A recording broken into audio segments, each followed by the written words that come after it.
Factor,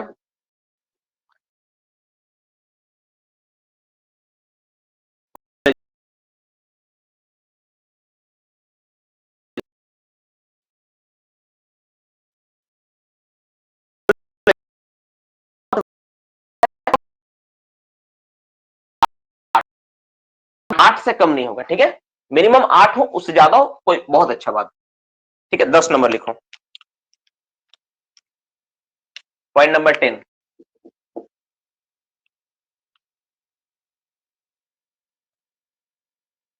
लिखो, लिखो eight what interval. अच्छा, ये वाला ट्रैक रिलेटेड हो गया ना, ट्रैक रिलेटेड जो बात था ना हो गया, ठीक है। हम लोग अब कुछ क्वेश्चन आंसर जैसा कर रहे हैं, ठीक है। 9 नंबर में ना अब कुछ क्वेश्चन आंसर चल रहा है, ठीक है ना बाबू। यहां से क्या है, क्वेश्चन आंसर जैसा चल रहा है। 8 नंबर ट्रैक वाला सारा खत्म हो गया, ठीक है। लिखो एक व्हाट इंटरवल, इंटरवल, ठीक है। लिखो haulage rope, haulage rope, rope shall be recapped, recapped, recap। लिखो आंसर, लिखो, लिखो एवरी 6 मंथ और लेस, एवरी 6 मंथ और लेस। 6 महीना में करो या 6 महीने से कम में करो, 6 महीना में कर देना चाहिए, ठीक है। 10वां नंबर पॉइंट हो गया। अब लिखो 11वां नंबर पॉइंट। 9 नंबर हो गया ना, 10 हो गया। अब लिखो 11वां नंबर पॉइंट, ठीक है। 11 नंबर पॉइंट देखो, लिखो, लिखो नेम द प्रोसेस,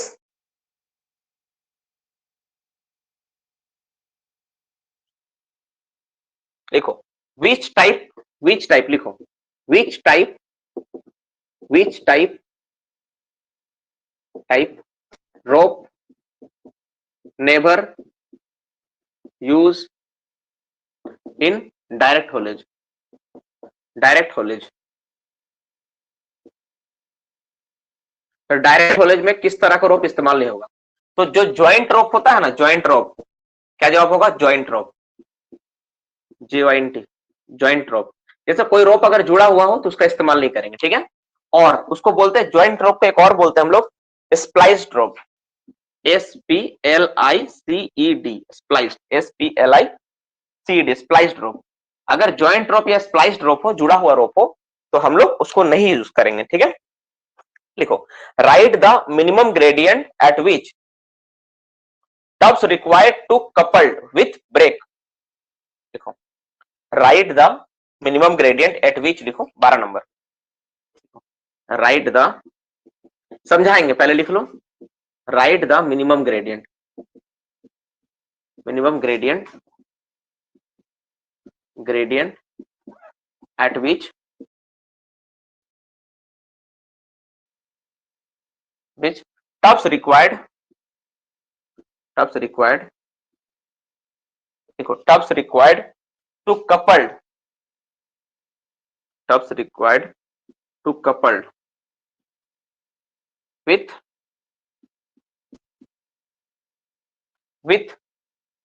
break और स्प्रेग,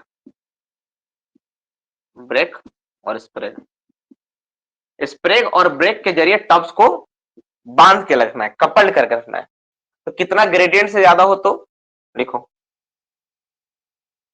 ठीक है। मिनिमम लिखो, मिनिमम अगर कोई चीज का ग्रेडियंट, मिनिमम अगर किसी रोड का ग्रेडियंट 1/20 हो, ठीक है, तो उस केस से ही तुमको क्या करना है, टब्स को कपल करके रखना है, ठीक है। उससे मिनिमम इतना या इससे ज्यादा हो जाएगा तो हमको कपल करना। अब पहले समझते क्या क्या लिखे हैं, ठीक है। पहला number factor of safety of haulage rope तो पढ़ा, पता है कि होलेज रोप का फैक्टर ऑफ सेफ्टी 8 होता है। दूसरा पॉइंट क्या बोल रहा है, at what interval haulage rope shall be recoupled. देखो होलेज रोप ना, जो हम लोग का जो होलेज रोप होता है, जो डायरेक्ट, ये कौन सा होलेज रोप में बात करें हम लोग ना, ये डायरेक्ट होलेज का बात करो ना, डायरेक्ट होलेज रोप है ना। डायरेक्ट होलेज में, डायरेक्ट होलेज में क्या होता है, जैसे मान लो टब लगा हुआ है तो देखते हैं कि जो रस्सा आता है ना, आज जहां पे टब के साथ जुड़ेगा, जैसे मान लो मेरा टब है, टब के साथ जुड़ेगा ना, तो जो रस्सा आ रहा ना बाबू, इसमें ना एक इस तरह का अरेंजमेंट किया रहता है, तुम देखा होगा ऐसा अरेंजमेंट किया रहता है, कपलिंग का जोड़ने के लिए ऐसा अरेंजमेंट होता है। यानी रस्सा को यहाँ पे कपल किया जाता है, रस्सा को किया गया था, रिकेपिंग किया जाता है। तो रिकेपिंग कितने दिन में करेंगे हम लोग, तो नॉर्मली रिकैपिंग करते हैं हम लोग एवरी 6 महीना में, या फिर उससे पहला जरूरत पड़ा तब कर दो, है ना। इस तरह से कोनिकल शेप में होता है, यहाँ पे एक कोनिकल शेप में होता है, ताकि गाड़ी को जोड़ने के लिए आप देखे होगा ऐसा करके कॉलेज में ना, ऐसा लगा होता है और इसको गाड़ी को जोड़ के खींचने काम करता है। नेक्स्ट क्या है, तो ये कोनिकल पार्ट को रस्सा से जोड़ने के लिए बोला जा रहा है रिकेपल करते हैं, ठीक है, जैसे हम लोग हॉलेज रोप में करते हैं, जैसे हम लोग वाइंडिंग में करते हैं। अब जॉइंट ऑफ रोप और स्प्लाइस रोप का कभी इस्तेमाल नहीं होगा, बोला which type of rope never use in direct haulage, तो डायरेक्ट हॉलेज में जॉइंट रोप या फिर स्प्लाइस रोप का यूज नहीं। और कितना डिग्री से ज्यादा ग्रेडियंट होने पे, मिनिमम उतना, उससे ज्यादा ग्रेडियंट हो जाए तो हम लोग गाड़ी को, जो टब गाड़ी होगा ना, उसको ब्रेक के जरिए या फिर स्प्रे लगा के रखेंगे। नहीं तो क्या होगा, थोड़ा बहुत किसी कारण से कोई टकरा गया तो गाड़ी लुढ़क के जा सकता है, किसी को टक्कर मार सकता है। तो 1/20 ग्रेडियंट मतलब लगभग फ्लैट सरफेस में भी तुमको हमेशा हीट लगा के रखना है या फिर ब्रेक लगा के रखना, यानी रस्सा से बांध के उसको कपल करके रखो ताकि गाड़ी का मूवमेंट ना हो। ये बोला है साफ साफ, ठीक है, हो गया ना।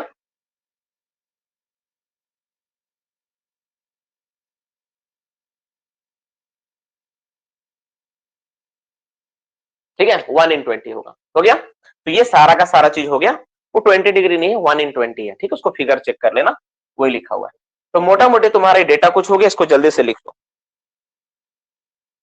बाकी सब चीज तो तुमको पता है ही।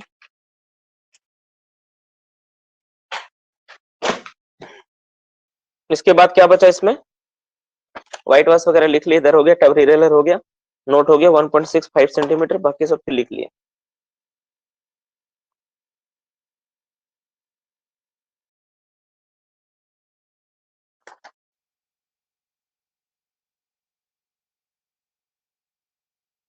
ठीक है, तो ये सारा का सारा चीज जो हो गया आप लोगों का लगभग लगभग कॉलेज का जो अदर एमसीक्यू नोट्स था खत्म हुआ। मतलब देखो, जैसे एमसीक्यू नोट्स का दो पार्ट था, एक कॉलेज वाला पार्ट था, जैसे रस्सा के बारे में थोड़ा जाने, थोड़ा ग्रेडियंट, कॉलेज ट्रैक का डिस्टेंस किससे मेजर करते, वो सारा पार्ट एक में आ गया, और एक सेफ्टी डिवाइस। तो सेफ्टी डिवाइसेस में हम लोग 10 चीज के बारे में पढ़े, ठीक है, टेलीफोन वोलीफोन मिला के 10 था, और 3-4 चीज छूटा हुआ, सही बात है, 3-4 चीज छूटा हुआ, हम भी पढ़े हैं, 3-4 चीज और भी पढ़े हम लोग भी। सेफ्टी हॉलेज से रिलेटेड जब पढ़े थे, जब हम लोग सबमिट किए थे अपना प्रोजेक्ट, तो हम लोग और चीज का डायग्राम बना बना के अच्छे से सबमिट किए थे ना। और ये कॉमन टॉपिक है, हॉलेज ऐसा टॉपिक है ना कि हर किताब में मिलेगा। देखो, डस्ट फायर इनंडेशन के ऊपर अच्छा सा नोट्स आपको नहीं मिलेगा, एक्सप्लोजन के ऊपर अच्छा नोट नहीं मिलेगा जो मैंने प्रोवाइड किया है, लेकिन हॉलेज एक ऐसा टॉपिक है ना जो आपको हर जगह मिलेगा कॉमन। इसलिए आपके मन में ना थोड़ा सा ये रहता है कि थोड़ा और रहता है, तो कोई बात नहीं, इसमें है भी वैसा, जरूरी भी है कि 4-6 पॉइंट और पढ़ाना बाकी है।